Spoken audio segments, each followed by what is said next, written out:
Hello everyone, I'm Patrick, and this is a review of the Michelin Pilot Pump mountain bike tire. I bought this tire because I wanted to have less rolling resistance at higher speeds. And the reason I made this video is simply to have a little more practice in video making. So Michelin, it's your lucky day, I guess. So we are here on the website of Michelin. This is what it says about the Pilot Pump. It's good on pump tracks. There are 5 positive reviews, of which none of them is from me. And it comes in one size only. I unfortunately have no pump track around, so this tire will only be tested everywhere else. I bought one single tire for the rear. In the front I decided to keep my criminally old Continental Race King, because I was overly scared of losing traction with the front wheel. I have 3 questions which I want to answer in this video. But first of all, is the Pilot Pump easy to fit? It is so easy to fit, I nearly got worried it might be too loose for my wheel. But then, luckily, it took me some serious pumping for the tire to snap onto the bead. Or more like softly slide onto the bead, because for some reason there was baby powder all over everything. I just like to treat my babies right, say what you want. First question. How is the quality in general? I mean, look. This tire sits very evenly on both sides and the profile is very uniform all the way around. Really not a thing to complain about. And don't be thrown off by my deformed rim. There's nothing I can do about that. Sorry. Next question. How does it feel to ride a very round profile like this? So it was time to go on a first ride. I don't have the footage of this, but I immediately tried tilting my bike to the side. I tried a few corners. I started riding in circles and it felt very natural, nice. I did like the shape from the start. Manualing felt pretty much normal. It didn't take much getting used to, unlike last time when I got myself a different rear tire.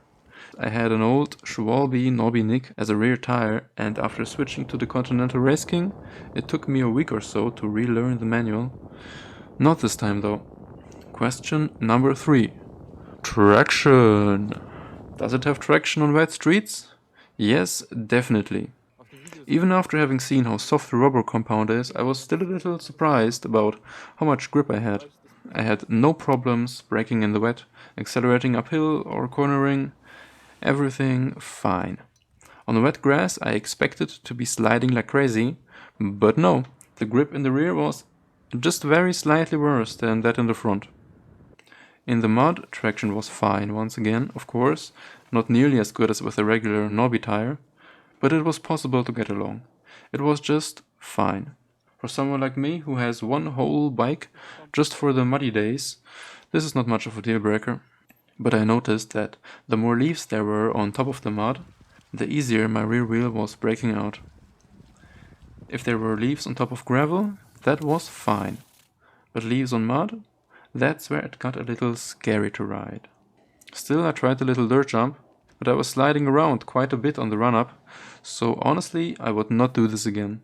Even when riding regularly in conditions like this, I really had to be really careful not to slip. On these shiny wet cobblestones, the grip was actually great. Here I tried to brake out with my rear wheel, but I couldn't really keep my front wheel where I wanted it to be, so there are some plus points for the Pilot Pump here. And in the snow, just like in plain mud, I can't really say it's grippy.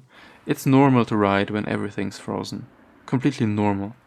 Also, there was a frozen lake with a thin layer of snow, and I was able to manual back and forth 10 times or so, without any accidents. I'm not saying you should do that, but the tire would indeed allow it. So to sum this up really quick, the usual everyday riding was at least okay, except for the mud plus leaves combination where it was not okay, it was very slippery. The most positive surprise was riding on wet grass as well as on these wet cobblestones, and obviously lower rolling resistance was noticeable. So all 4 questions answered. But wait, I have one more thing to share. Very early in my testing I noticed that when I was sliding it always felt more smooth than what I was used to. See, normal tires try to disrupt the slide with every particle on your way. This tire slides very evenly and predictably, and I soon started to appreciate that. I think with a little more time spent riding around, I could find a very distinct point between having grip and sliding, the same way I found a point of balance when riding a manual. I will leave it up to you to decide how useful that phenomenon is, but I think it's worth a mention at least. So, there you go. I hope all of this was useful to you. Have fun riding. Bye bye!